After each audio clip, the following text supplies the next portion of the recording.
Hello guys, আজি আপোনালোকলৈ এটা গুড ইনফৰমেশ্যন আনিছো। Hello guys, good evening. আজি মানে আপোনালোকৰ ভিডিঅ'টো অলপ বেলেগ টাইপৰ হ'ব কাৰণ চাকৰি নোপোৱাৰ আগত মোৰ অৱস্থা বহুত বেয়া আছিল। আপোনালোকক কৈছোঁ আগতে কেনেকুৱা অৱস্থা আছিল। আগতে মই ভিডিঅ' এটা কৰা হৈ আছে, আপোনালোকক সেই ভিডিঅ'টো দেখাম আৰু লগতে আপোনালোকক কিছুমান কথা ক'ম এই ভিডিঅ'টোৰ জৰিয়তে। মানে চাকৰি নোপোৱাৰ আগত মোৰ অৱস্থাটো কেনেকুৱা আছিলে সেইখিনিও ক'ম আৰু লগতে আপোনালোকে কেনেকৈ এতিয়া বৰ্তমান সেই জালৰ পৰা মানে ওলাব লাগিব সেইটো কথা ক'ম আপোনালোকক। এটা সময়ত মানে আপোনালোকে যেনেকৈ এতিয়া চাকৰিৰ কাৰণে পাগল আছিল, ময়ো সেম আপোনালোকৰ নিচিনা সেম কণ্ডিশ্যন। মানে চাকৰিৰ কাৰণে ময়ো পাগল আছিলোঁ এটা চাকৰিৰ কাৰণে। 3 বছৰ কমেও আপোনালোকৰ 3 বছৰ টাইম ৰখিছিলোঁ এই চাকৰিটোৰ কাৰণে। প্ৰথমবাৰ এডমিট ওলোৱাৰ পিছত আকৌ কিবা খেলি মেলি হয়, আকৌ ৰিজেক্ট হৈ যায়, আকৌ তাৰপিছত আকৌ নতুনকৈ পাতে ইণ্টাৰভিউটো। তেনেকৈ আমি 3 বছৰ ৱেইট কৰাৰ পিছতহে জবটো পাইছিলোঁ। আপোনালোকৰ মানে 2018 চনতে আমাৰ নটিফিকেশ্যন ওলাইছিল। তেতিয়া 2018 চনৰ পৰা আহি আমি 2022ত চাকৰি পাইছোঁ। আপোনালোকেতো এবছৰহে ৰখিবলগীয়া আছে, আমিতো আপোনালোকৰ 3 বছৰ 4 বছৰ ৰখিছিলোঁ এটা চাকৰিৰ কাৰণে। আৰু তেতিয়াতো চলিবলৈ বহুত অসুবিধা হৈছিলে কাৰণ ঘৰত আমাৰ তেনেকুৱা চাকৰি তাকৰি নাই, ঘৰত কাৰো চাকৰি নাই আৰু মানে কি দেউতাই গাড়ী চলাইছিলে। ফাদাৰো মানে কি বয়স হৈ আহি আছে অলপ, মোৰ চিন্তাটো বাঢ়ি আহিছিলে। মোক ঘৰৰ পৰা সদায় কামলৈ পঠিয়াই থাকে, কামত যা।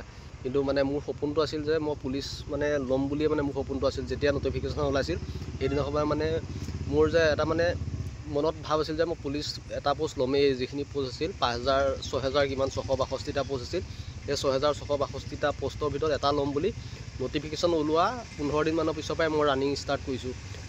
বুজিছে নহয়, ৰানিং ষ্টাৰ্ট, পঢ়া ষ্টাৰ্ট চব ষ্টাৰ্ট কৰি দিছিলোঁ তেতিয়া টাইমত। আৰু আপোনালোকৰ ইণ্টাৰভিউ হোৱাৰ পিছত আকৌ বন্ধ হৈ যায়। তেতিয়া মানে কি হয়, গাঁৱৰ ওচৰ চুবুৰীয়াবিলাকে মানে খুব ভাল পায়, বুজিছেনে। আপোনালোকৰ ক্ষেত্ৰতো তেনেকুৱা হ'ব। মানে কি যেতিয়া আপোনালোকৰ ইণ্টাৰভিউটো হৈ থাকিব, ইণ্টাৰভিউটো হৈ আপোনালোকৰ বেয়া হ'ব, আপোনালোকৰ ঘৰৰ মানুহখিনিয়ে মনটো দুখ লাগিব। বাকী যে ওচৰৰ মানুহৰ যে মনটো দুখ লাগিব এইটো নহয়। ওচৰৰ মানুহে বহুত ভাল, মানে ওচৰৰ মানে আপোনালোকৰ যিখিনি মানে আপোনালোকক ভাল দেখুৱাই থাকে সেইখিনিও কিন্তু আপোনালোকক মানে ভিতৰি মানে ভালহে পাব, বুজিছে নাই, যদি আপোনাৰ ইণ্টাৰভিউটো বেয়া হয়। কিন্তু যদি ভাল হ'ল মানে ভিতৰি ভাল মানে আপোনালোকৰ আগত ভাল দেখুৱাই, ভিতৰি কিন্তু জ্বলি থাকে, গম পাইছে নহয়। সেই তেনেকুৱা ধৰণৰ চিচুৱেশ্যন মানে আৰু মোৰ লগৰবিলাক সকলোৱে চবেই কামত যায়, বুজিছে নাই, কামত যায়। মই এতিয়া কামত যাব নোৱাৰোঁ। মোৰ মানে অসম পুলিচৰ প্ৰতি মানে ড্ৰিমটো আছিলে, যিহেতু মই বাহিৰত মানে কি কোম্পানী কাম বা যিকোনো কামৰ ক্ষেত্ৰত যাবলৈ মানে ইচ্ছা নাই। মোৰ অসম পুলিচত মানে চাকৰি লোৱা বহুত সপোন থকাৰ বাবে মই বাহিৰত যোৱা নাছিলোঁ। আৰু গাঁৱৰ ওচৰতে যিবিলাক যে মিস্ত্ৰীৰ লগত কৰে, যোগালী, তেনেকুৱা ধৰণৰ কাম বহুত কৰিলোঁ, আপোনালোকক কৈ দিছোঁ। আৰু মোৰ আগতে মানে ক'লোঁ নহয়, আপোনালোকক মানি থাকিলে মানে আপোনালোকৰ চব চেঞ্জ হয়, বুজিছেনে। চেহেৰা পাতি দেখাত অলপ হ'লেও মানে চেঞ্জ হৈ যায়, বুজিছেনে। সেইকাৰণে আপোনালোকে প্ৰিপেৰেশ্যন কৰিব, মানিটোৱে মেইন কথা। আৰু মোৰ আগতে চেহেৰা পাতি কেনেকুৱা আছিল আপোনালোকে ভিডিঅ'টোত চাব, দেখিলে গম পাব। বহুত মানে বেয়া অৱস্থা হৈছিলে, দৌৰি চকু মুখ সোমাই গৈছিলে। চকু মুখ সোমাই মানে একে অৱস্থা বেয়া হৈছিলে। আৰু এতিয়া অলপ মানে কি আৰু চাকৰিটো পোৱাৰ পিছত যিহেতু অলপ পইচা পাতি হাতত থাকিলে, মনটো অলপ ভাল হৈ থাকিলে মানে কি আপোনালোকৰ চেহেৰা পাতিবোৰো ভাল হয় আৰু স্কিনতো মানে কি চাই নাহে। তেনেকৈ কিবা এটা ডাইলগো আছে নহয়, ডাইলগটোৰ নিচিনা ঘটনা চেম আৰু, বুজিছে নহয়। আৰু আপোনালোককো কৈছোঁ যে আপোনালোকে এতিয়া বৰ্তমান কোম্পানী কামত যোৱা এইবিলাক মাথা নেমাৰিব বয়স থকালৈকে। যদি ঘৰত অসুবিধা নাই, ওচৰতে কাম বন কৰি থাকক, ওচৰত কিবা সৰু সুৰা কাম কৰি হ'লেও ইণ্টাৰভিউ ক্ষেত্ৰত লাগি থাকক, কেতিয়াও বাহিৰলৈ ওলাই নাযাব জব চব বাদ দি। কাৰণ এতিয়া এই অপৰচুনিটিখিনি যিহেতু আহি আছে বৰ্তমান, আমাৰ CM ছাৰে অপৰচুনিটি দি আছে, যিহেতু আপোনালোকৰ ভেকেঞ্চিবিলাক উলিয়াই ত' এইবিলাক অপৰচুনিটি কেতিয়াও নেহেৰুৱাব। কাৰণ লাইফত নহ'বা পিছত বহুত পস্তাবলগীয়া। আজিকালি পইচাৰ ঘটিবলৈ কিমান কষ্ট সকলোৱে গম পায়। সেই তেনেকুৱা ধৰণে আগতে মই চাকৰি নাপাওঁতে পইচা ঘটিবলৈ কিমান কষ্ট হয় মই নিজে জানো, যিহেতু 10 টকা এটাৰ কাৰণে কান্দিবলগীয়া হৈ যায়, কাৰোবাৰ পৰা খুজিবলগীয়া হৈ যায়, তেনেকুৱা ধৰণৰ ঘটনা হৈ যায়। সেইবাবে কৈছোঁ কেতিয়াও মানে কি বুলি কয়, বাহিৰত ওলাই নাযাব, লাগিলে কম পইচাতে চলি থাকক, কিন্তু ইণ্টাৰভিউটো এৰি নিদিব, কাৰণ ভৱিষ্যতৰ কথা আছে আপোনালোকৰো। আৰু এটা আপোনালোকক কথা কৈ দিওঁ, গাঁৱৰ ওচৰৰ চুবুৰীয়াসকলৰ মানে কি কথাত আপোনালোকে ভুল নাযাব।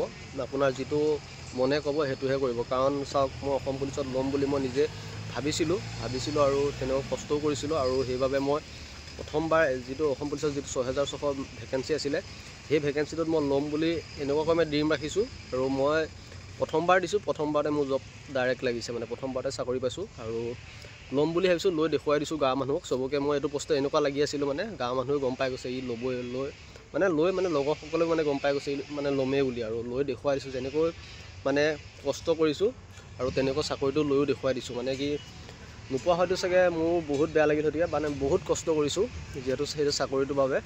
আৰু এতিয়া বৰ্তমান এই চাকৰিটো মানে কি চাকৰিটো এতিয়া কৰি আছোঁ যিহেতু, সেইবাবে কৈছোঁ আপোনালোকে দুদিন দেৰি হওক কিন্তু আপোনালোকে ভাল ফল পাবই। চ' এইবাবে আপোনালোকে কেতিয়াও হাৰ নেমানিব, ভালদৰে পঢ়ি থাকক। মোৰ নিচিনা মই এতিয়া বৰ্তমান আপোনালোকক 4 বছৰ ৱেইট কৰিছিলোঁ কিন্তু মই হাৰ মানা নাছিলোঁ। হাৰ নেমানাৰ কাৰণে আজি হয়তো মই পুলিচৰ জব কৰিবলৈ মানে চান্সটো পাইছোঁ, সুবিধাটো পালোঁ আৰু।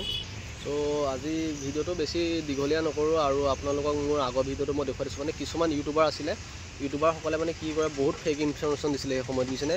ইটো নিউজ চাওঁ আপোনালোকৰ নিচিনা চেম, আপোনালোকে যেনেকৈ এতিয়া কিছুমান নিউজ চাই ইউটিউবাৰবিলাকে দিয়ে, ফেক নিউজ ওলায়, ইটো ফেক নিউজ ওলায়, তেনেকুৱা মানে অশান্তি লাগে। তো মানুহ এনেও আপোনালোকৰ ন'টিচখন দেখুৱাই দিব এডমিন আহিল বুলি, তাৰপিছত আপোনালোকে ক্লিক কৰিব এডমিন আহে। তেনেকুৱা সময়ত মানে এনেকুৱা ফেক নিউজ উলিয়াই থাকে আৰু কিছুমানে নাজানাকৈ মানে ভুল ইনফৰমেশ্যন দি আছিলে। চ' সেইবাবে মানে মই সেই সময়ত এটা ভিডিঅ' বনাই দিছিলোঁ, বুজিছেনে, ইউটিউবত। এইটো চেনেলত নাই, বেলেগ চেনেল আছে। সেই ভিডিঅ'টো আজিও মই ৰাখি থৈছোঁ, সাঁচি থোৱা নিচিনাই হৈ আছে, মানে চেনেলত থলোঁ কাৰণে আজি আছে। চ' আপোনালোকক সেই ভিডিঅ'টো দেখুৱাইছোঁ, আপোনালোকে চাই লওক। হেল্ল' গাইজ, আজি আপোনালোকলৈ এটা গুড ইনফৰমেশ্যন আনিছোঁ। মানে কি, কেইদিনমানৰ আগত যেন আপোনালোকৰ আছাম পুলিচ ABUBৰ ন'টিচ এখন আহিছিল। সেইখন ফেক নহয় কিন্তু ৰিয়েল। কিন্তু কিছুমান ইউটিউবাৰে বনাই আছে যে 15 আগষ্টত ABUBৰ 5 আগষ্টত বোলে ABUB এডমিট আহিব। কিন্তু এইটো টোটেলি ফেক হয়। এইটো আহিছিল যেন মানে কি SLPIBৰ পৰা পঠিয়াইছে তোমাৰ ডিষ্ট্ৰিক্ট SP লৈ পঠিয়াইছে। SPয়ে তোমাৰ ভেনু আৰু ফিল্ডবিলাক চাই কৰি তোমাৰ 5 তাৰিখৰ ৰিপৰ্টটো পঠিয়াব দিছে, 5 তাৰিখৰ ভিতৰত। কিন্তু কিছুমান ইউটিউবাৰে কৈছে যে তোমাৰ 5 তাৰিখে এডমিট। এইটোনো কথা হ'লনে? পঢ়িব জানে নে নাজানে ইউটিউবাৰবোৰে? আৰু এটা কথা মানে কি ক'ম, 15 আগষ্টৰ পিছত তোমালোকৰ এডমিট আহিব পাৰে আৰু 1 ছেপ্টেম্বৰৰ পৰা ৰানিং হোৱাটো ফিক্স। 15খন ডিষ্ট্ৰিক্টৰ নাম আছে, 15খন ডিষ্ট্ৰিক্টৰ ৰানিং হোৱাটো ফিক্স। কিন্তু এডমিটটো তোমাৰ 15 আগষ্টৰ পিছতহে আহিব পাৰে। তাকে 15 আগষ্টৰ পিছত আহিব। আপোনালোকে প্ৰিপেৰেশ্যন যাৰ আছে ভালদৰে প্ৰিপেৰেশ্যন কৰি থাকক আৰু আগবাঢ়ি যাওক, তাকে কামনা কৰিলোঁ তোমালোকক। আৰু কি বুলি কয়, তোমালোকে প্ৰিপেৰেশ্যনত লাগি থাকা ভালদৰে। 1 ছেপ্টেম্বৰৰ ফাৰ্ষ্ট উইকৰ পৰা ABUB running physical start 100% guarantee. আৰু এইবোৰ ইউটিউবাৰৰ কথা নুশুনিব, আপোনালোকে ভালদৰে নিজে পঢ়ি চাব। ন'টিচবোৰ আহিলে তাতে ভালদৰে মেনশ্যন হৈ থাকে, কি লেখা হৈ থাকে। ধন্যবাদ। জয় অসম, জয় অসমীয়া জোৱান। জয় হিন্দ, জয় ভাৰত।